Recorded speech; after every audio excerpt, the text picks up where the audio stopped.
दुनिया में बहुत से दौलतमंद आदमी हुए जिनकी संपत्ति का हिसाब लगाना उतना ही मुमकिन है जितना कि सर के बाल गिनना। लेकिन शुरुआत कहां से हुई? अगर पूछा जाए कि आधुनिक दुनिया का पहला अरबपति कौन हुआ, तो क्या आपके माइंड में किसी का नाम आया? या फिर आप भी नहीं जानते कि इस आधुनिक दुनिया का पहला अरबपति कौन हुआ? अगर आप भी नहीं जानते तो हम है ना, हम आपको बताएंगे कि आधुनिक दुनिया का पहला अरबपति कौन हुआ। ब्रिटेन के प्रभावशाली नेताओं की जब बात होती है तो विंस्टन चर्चिल का नाम दिमाग में आने लगता है। 1940 के दशक में उनके जटिल फैसलों और उनकी विदेश नीतियों की चर्चा दुनिया भर में होती थी। चर्चिल एक लेखक भी थे। अपने जीवन काल में उन्होंने 42 किताबें लिखी। साल 1953 में उन्हें साहित्य का नोबेल पुरस्कार भी मिला था। रॉकफेलर नाम का एक परिवार चर्चिल के पास एक आत्मकथा लिखने की सिफारिश लेकर आता है, लेकिन जब चर्चिल आत्मकथा लिखने की फीस बताते हैं तो उस परिवार के लोगों का मन बदल जाता है और वो लौट जाते हैं। जब लोगों की संपत्ति का लेखा जोखा डॉलर में होने लगा तो दुनिया को उनका पहला अरबपति मिला, जिसका नाम जॉन डेविसन रॉकफेलर था। आइए अब इनके बारे में आगे चर्चा करते हैं। साल 1839, तारीख 8 जुलाई और दिन सोमवार को न्यूयॉर्क के रिचफोर्ड में विलियम एवरी रॉकफेलर और विलियम एलिजा डेविसन रॉकफेलर के घर एक बच्चे का जन्म हुआ और उसे नाम दिया गया जॉन।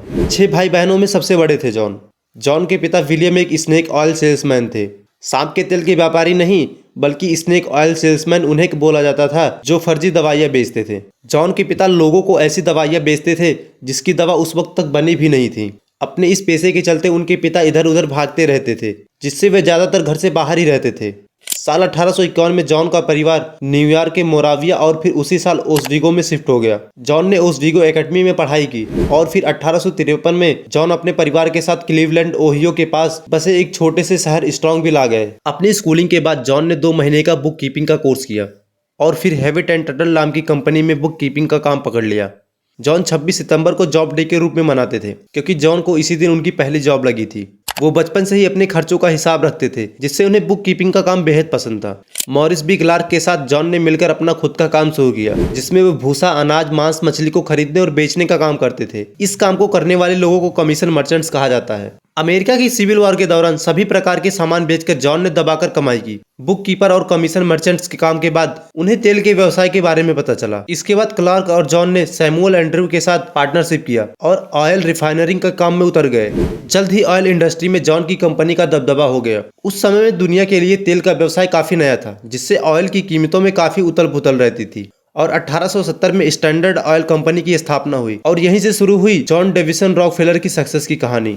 साल 1880 तक स्टैंडर्ड ऑयल ने अमेरिका के 90% ऑयल रिफाइनरीज पर अपना कब्जा जमा लिया। 1882 में जॉन ने अमेरिका के ऑयल इंडस्ट्री में अपना एक छत्र राज कायम कर लिया था। जॉन ने अपने मुनाफे के दम पर अपने सभी कंपटीटर्स के साथ डील करी और उन्हें खरीद लिया, और जो नहीं बिके वो पूरी तरह से बर्बाद हो गए। स्टैंडर्ड ऑयल की एग्रेसिव पॉलिसीज के चलते अमेरिका के काफी राज्य, खासकर वो राज्य जहां काफी सारी इंडस्ट्रीज थी, उन राज्यों में एंटी मोनोपोली कानून लाने पड़े। साल 1892 में standard oil company and trust को कोर्ट ने एंटी मोनोपोली एक्ट के उल्लंघन में दोषी पाया। इसके बाद रॉकफेलर ने ट्रस्ट को भंग कर दिया और कंपनी को देश के अलग अलग राज्यों में स्थानांतरित कर दिया।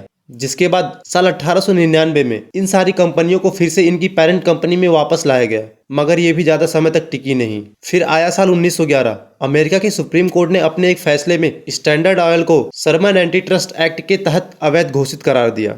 इसके बाद स्टैंडर्ड ऑयल को 33 अलग अलग हिस्सों में बांट दिया गया। इतने सालों के दौरान जॉन डेविसन रॉकफेलर ने तेल बाजार की तस्वीर बदलकर रख दी थी। फिर साल 1913 में रॉकफेलर के पास करीब 900 मिलियन डॉलर की संपत्ति थी और ये उस समय के अमेरिका की जीडीपी की करीब 3% हिस्से से भी ज्यादा थी। साल 1916 में रॉकफेलर को दुनिया का पहला अरबपति घोषित किया गया। जिस वक्त जॉन को दुनिया का पहला अरबपति घोषित किया गया, उस वक्त उनके पास करीब 1 अरब डॉलर से भी ज्यादा की संपत्ति थी। अगर आज के समय के हिसाब से बताएं तो करीब 17 बिलियन डॉलर। रिपोर्ट्स के हिसाब से जॉन ने 500 मिलियन डॉलर से भी ज्यादा की संपत्ति चैरिटी में दान दे दी थी। जॉन ने 1892 में शिकागो यूनिवर्सिटी की स्थापना की थी। फिर साल 1901 में Rockefeller institute of medical research की भी स्थापना की। इसके बाद इसका नाम बदलकर रॉकफेलर यूनिवर्सिटी कर दिया गया।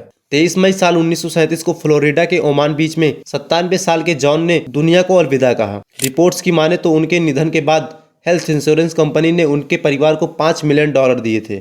अगर आपको ये वीडियो पसंद आया हो तो वीडियो को लाइक कर चैनल को सब्सक्राइब जरूर कीजिएगा।